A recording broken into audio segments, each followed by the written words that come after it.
दोस्तों, खबरों के आगे इस श्रृंखला के पहले एपिसोड में मैं देवेश आपका स्वागत करता हूं। इस पॉडकास्ट श्रृंखला में हम रोज़मर्रा की खबरों को एक बृहद परिप्रेक्ष्य में देखकर समाज और ज़िंदगी की जो विश्लेषण है गहराई से समझने की कोशिश करेंगे। आज हम बात करेंगे पिछले 2 दिनों में जो बहुत ही हृदय विदारक 2 स्टैम्पीड या भगदड़ की घटनाएं हुई हैं, जिनमें दर्जन के करीब लोग मारे गए, 40 के करीब लोग गंभीर रूप से घायल हैं। एक लखीमपुर बिहार में और एक उज्जैन में जो मंदिरों में घटनाएं हुई, वो हमें बड़े परिप्रेक्ष्य में रखने पर क्या बताती हैं। अब देखिए, इस तरह की घटनाएं केवल हिंदुस्तान में नहीं होती। आपको याद होगा सियोल में, साउथ कोरिया में 2022 में 150 के करीब युवा मारे गए थे हैलोवीन फेस्टिवल की भगदड़ में।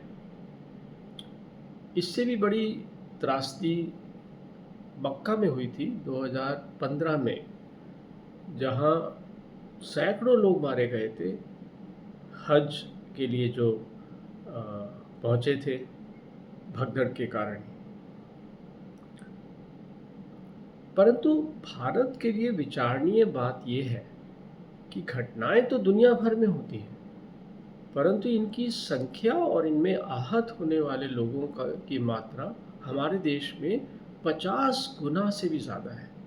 जैसे 2000 से 2025 के बीच के आंकड़े अगर देखें तो अमेरिका में करीब 11 लोग मरे, जापान में 10 के करीब मरे और चीन में 70 लोगों की मौत हुई भगदड़ के इंसिडेंट्स में। जबकि भारत में इन्हीं 25 सालों में 1600 के करीब मौतें हुई हैं। आपको हाथरस की अभी 3 साल पहले की घटना ध्यान होगी, जिसमें 200 के करीब लोग खुले में मर गए थे भगदड़ में। तो ये हमें बाध्य करता है इस बात को सोचने के लिए कि हमारे देश में अगर हम जनसंख्या से भाग भी कर दें मौतों की संख्या, तो प्रति व्यक्ति हमारे देश में 10 से 20 गुना ज़्यादा लोग मरते हैं और विकसित देशों की तुलना में। तो इसका कारण क्या है और समाधान क्या हो सकता है, इसके बारे में हमें ज़रूर सोचना चाहिए। देखिए, एक कारण ये सुझाया जाता है कि हमारे यहाँ धार्मिक भावना बहुत गहरी है, इसलिए धार्मिक स्थलों पर बहुत ज़्यादा भीड़ हो जाती है और ऐसे में ये घटनाएं की गुंजाइश बढ़ जाती है। परंतु विकसित देशों में चर्च में या बौद्ध मठों में तो ज़्यादा भीड़ नहीं होती, लेकिन स्पोर्ट्स इवेंट्स में इसी तरह की भीड़ होती है। कंसर्ट्स, म्यूजिकल कंसर्ट्स में इसी तरह की भीड़ होती है, परंतु उसका नियंत्रण भी कहीं बेहतर प्रोफेशनल तरीके से होता है।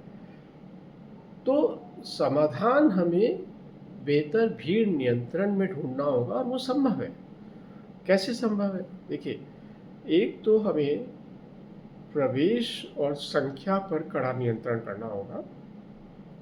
लोगों को मना नहीं किया जा सकता उनकी रुचि के स्थानों पर आने के लिए, लेकिन उसको क्रमिक और विलंबित प्रवेश बनाया जा सकता है। दूसरा, जो निकासी का, भीड़ वाले स्थान पर निकासी का जो भी द्वार है, वो बहुत बड़ा होना चाहिए प्रवेश द्वार से, और बहुत सरल होना चाहिए और उसकी स्पष्ट दिशा होनी चाहिए। तीसरे, अफवाहें कहीं लोगों को पैनिक में ना ले आए, उसके लिए जानकारी निरंतर पोस्टरों से भी और लाउडस्पीकर इत्यादि से दी जानी चाहिए प्रशासन द्वारा। और जो तीसरा सबसे अहम निराकरण होगा इस समस्या का, वो है हमारी शिक्षा व्यवस्था में। अब ज़्यादातर लोग स्कूल कॉलेज जा रहे हैं, 25% जो वर्ग है आयु का, वो अब कॉलेज भी जा रहा है, और जो स्कूल एनरोलमेंट है वो तो 80-90% तक पहुंच चुका है। तो स्कूलों में हमें किताबी ज्ञान को थोड़ा कम करके और अंकों में उसका महत्व कम करके लाइफ स्किल्स पर भी अंक देने चाहिए। और लाइफ स्किल्स में ही ये डिज़ास्टर रिस्पॉन्स की ट्रेनिंग भी आएगी, जो कि निरंतर हर साल सभी छात्रों को दी जानी चाहिए मिलिट्री लेवल पर। और इसके यही नहीं, ये सिलेबस में तो होना ही चाहिए, साथ में इसके अंक मार्कशीट में जुड़ने चाहिए।